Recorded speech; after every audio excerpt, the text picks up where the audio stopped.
నమస్తే, welcome to my channel. నేను Srinivas Achari, architect and Vastu consultant, వాల్యర్. సో మనం ఫస్ట్ వీడియోలో చూసినాం కదా, మహాదేవ్ టెంపుల్కు ఎడమ పక్కన Parvatimata temple. So Mahadev temple compare చేసుకుంటే కొంచెం ఇది చిన్నగా ఉంటుంది. 12 మండపాలతో కొంచెం చిన్న సైజులో, దాంతో కంపేర్ చేసుకుంటే చిన్న సైజులోనే చేసారు. యాక్చువల్గా ఈ ఒట్టాలు మొత్తము అక్కడక్కడ నీకు ఎక్కడ చూసిన శిల్పాలు, నందులు అవే కనిపిస్తుంటాయి అన్నమాట. మసీద్ కింద ఉన్నాయి, పక్కన ఉన్నాయి, ఇండ్ల కింద ఉంటాయంట. అంటే ఇది చాళుక్య కింగ్స్ ఎవరైతే ఉంటారో స్టార్టింగ్లో దీన్ని రాజధానిగా చేసుకొని, ఆ తర్వాత వీళ్ళు బసవ కళ్యాణాన్ని రాజధానిగా చేసుకొని వెళ్ళిపోయారు అనమాట. వీళ్ళు ఎవరు అనుకున్నారు? బాదామి చాళుక్య ఉంటారు కదా, పులకేశి, వాళ్ళ నుండి వచ్చిన వాళ్ళు అనమాట.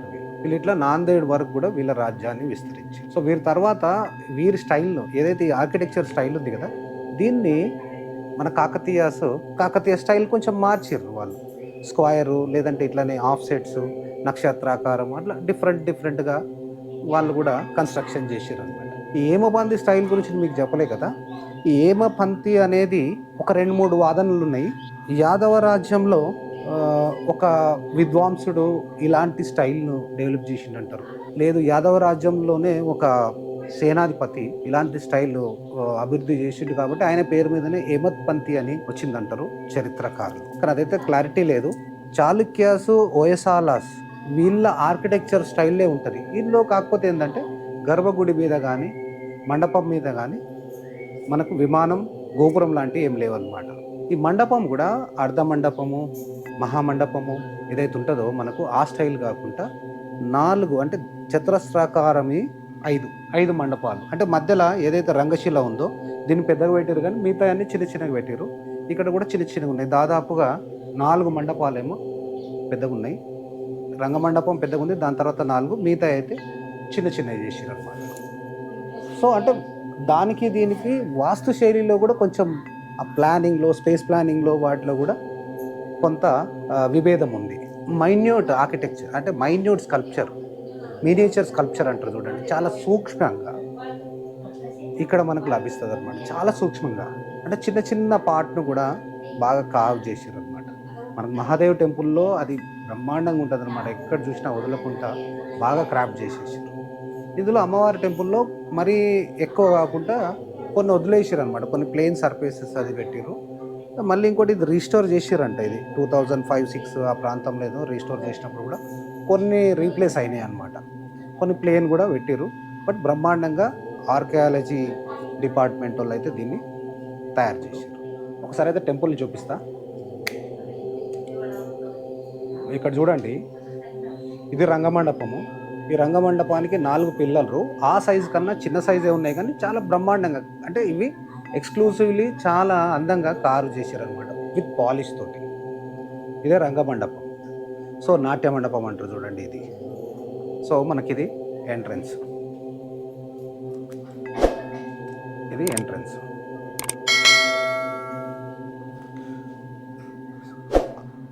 గర్భగుడికి మండపాని మధ్యలో ఒక అంతర్యాలయం ఉంది. అక్కడ నుంచి మనం అది పోవాలి. సో ఇక్కడ మీకు చూస్తురేమో, ఇక్కడ ఒక డిజైన్ ఉంది. ఇది నాకు ఇక్కడ వీళ్ళతో తెలిసింది ఏంటంటే, ఇక్కడ ఉంది కదా, ఈ రెండింటి మధ్యలో రాజు పూజ చేసుకోవడానికి ఒక పీఠం లాంటిది చేశారు అనమాట. ఇక్కడ కనిపిస్తున్న రూపమే పార్వతీమాత రూపము. ఇక్కడ పానహట్టం పైన లింగం గాని, పిండు గాని, బోధె గాని లేదు. పానహట్టం పైన యోని ఉన్నది. సో ఇది పార్వతీమాత రూపం అన్నమాట. భారతదేశంలోనే ఈ మందిరానికి ఉన్న విశిష్టత ముందు ఈ వీడియో చూడండి, మీకే తెలుస్తుంది. చాలా ఆశ్చర్యానికి లోనవుతారు. మహాదేవ్ టెంపుల్లో ఉన్న ద్వారబంధం లాగానే సేమ్ అట్లా స్టెప్స్ 3D ఆకారంలో అంతా క్రాఫ్ట్ చేసినట్టే. లెఫ్ట్ అంటే మీరు ఉత్తరముఖంగా చూసినా, పడమట ముఖంగా చూసినా అదే కనిపిస్తుంది అనమాట. అంత నీట్గా, అంత స్మాల్ మినియేచర్ క్రాఫ్ట్ వర్క్ చేశారు. సో ఇక్కడ 2 విగ్రహాలు అయితే డిస్ట్రాయ్ అయిపోయినాయి. పక్కన మనకు పైన కనిపిస్తుంది శివుడు, కైలాసం అనమాట. కైలాసంలో కూర్చొని మొత్తం కంప్లీట్ అంత సెటప్ ఉంది చూడండి.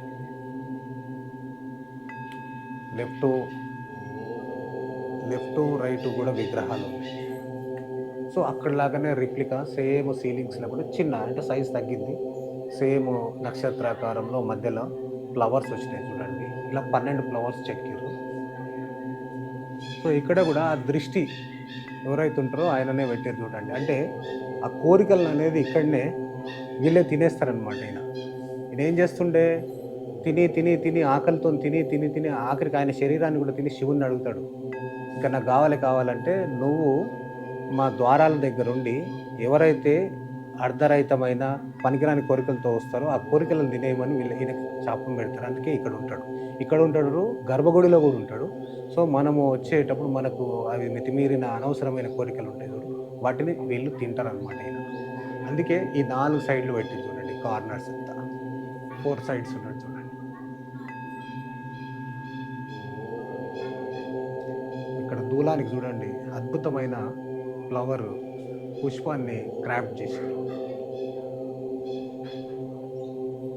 చాళుక్యాసు, ఓయసాలాసు మనము అంటే చెక్కను కూడా శకునం చేయం చూడు, స్టోన్ అంత అత్యద్భుతంగా, అంటే అంత అత్యద్భుతంగా స్టోన్ ఆ కళాఖండంగా తీర్చిదిద్దారు. ఇదే వాళ్ళ స్పెషాలిటీ అనమాట. ఓయసాలాస్, చాళుక్యాస్ అనమాట. అసలు సౌత్ ఇండియాలో వీళ్ళని మించిన వాళ్ళు అయితే ఎవరు లేరు. దాన్ని కొంచెం మన కాకతీయులు కూడా తీసుకున్నారు అనమాట. అంటే ఈ చాళుక్యాస్ కూడా ఏం చేసేటోళ్ళు అంటే type A, type B, type C, type D అన్నట్టు డివైడ్ చేసి టెంపుల్స్ చేశారు. బట్ మినియేచర్ స్కల్ప్చర్ అనేది వాళ్ళ ఐడెంటిటీ అనమాట. ఏ టెంపుల్ అన్న తీసుకోండి, స్కల్ప్చర్ అనేది అత్యద్భుతంగా ఉంటుంది అనమాట. ఈ అధిష్టానం కూడా దాదాపు 5 feet హైట్ పెట్టారు చూడండి.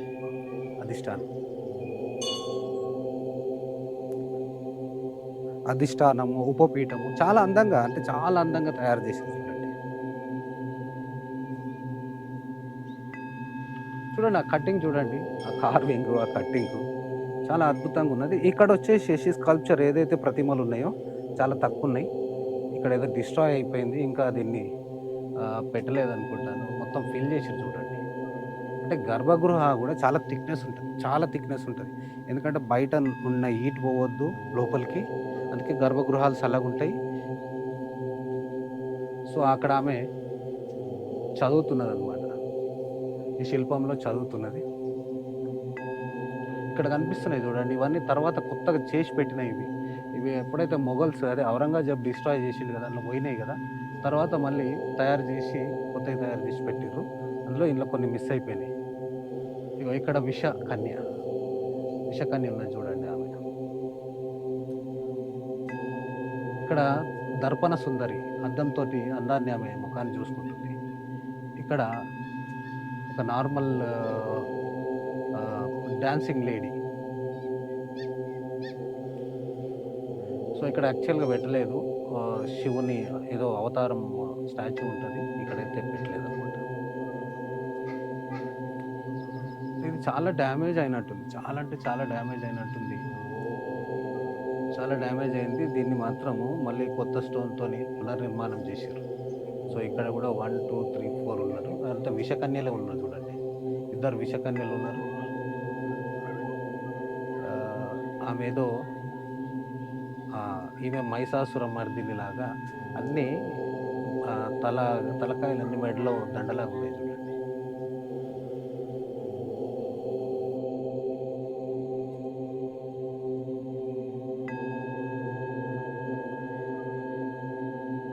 జనరల్గా వయసాల చాళుక్యాస్ అంతా ఈ స్టెప్ కడతారు.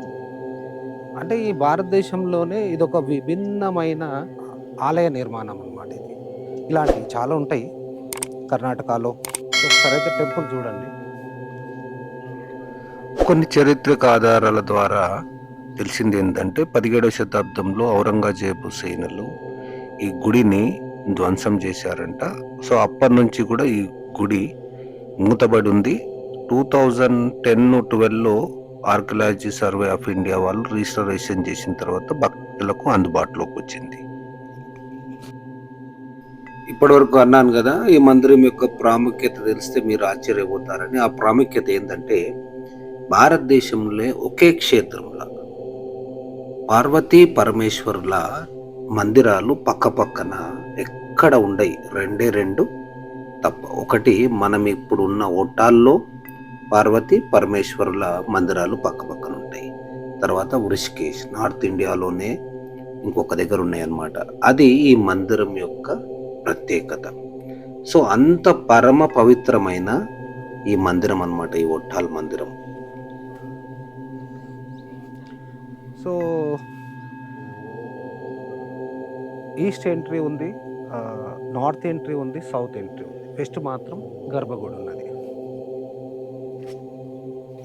ఈ అధిష్టానాన్ని చూడండి, మొత్తం ఫ్లవర్ డిజైన్సే ఉన్నాయి చూడండి, కంప్లీట్ ఫ్లవర్ డిజైన్స్.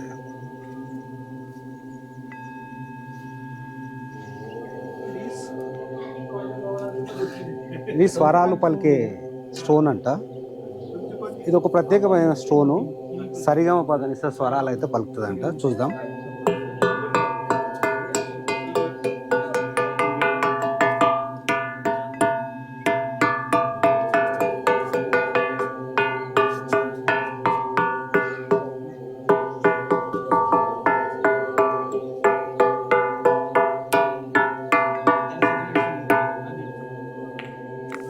చూసిరుగా శబ్దం, అది మాత్రం ప్రత్యేకంగా సంగీత స్వరాలను పలికే శిల. దాన్ని అయితే అక్కడ పెట్టిర్రు. సో ఇది మన రెండో వీడియో చూసిరు కదా, చాలా అద్భుతంగా ఉంది కదా.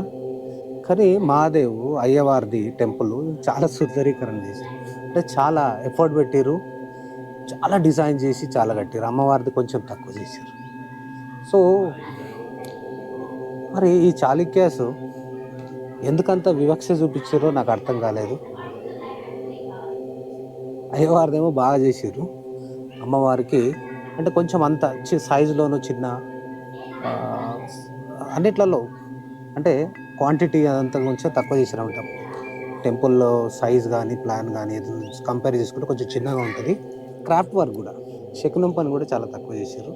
మండపాలు కూడా జర చిన్నగా ఉన్నాయన్నమాట. అయినా అత్యద్భుతంగానే చేసారు. అంటే ఒకసారి చూస్తే మర్చిపోయే టెంపుల్ కాదు ఇది. సో అంత అందమైన టెంపుల్. సో హైదరాబాద్ నుంచి 4 అవర్స్, జస్ట్ 4 అవర్స్ జర్నీ, రావచ్చు, చూసుకోవచ్చు, పూజలు చేసుకోవచ్చు. చాలా అద్భుతంగా శివపార్వతులకు అభిషేకాలు చేసుకోవచ్చు. జన్మ ధన్యం కావాలంటే ఒకసారి వచ్చి చూసుకోండి. చాలా బాగుంది టెంపుల్ ఇది. అంతవరకు సెలవు. సో ఈ వీడియో కనుక నచ్చినట్లయితే ప్లీజ్ సబ్స్క్రైబ్ చేయండి, షేర్ చేయండి, లైక్ చేయండి. Thank you very much. Me Srinivas Acharya.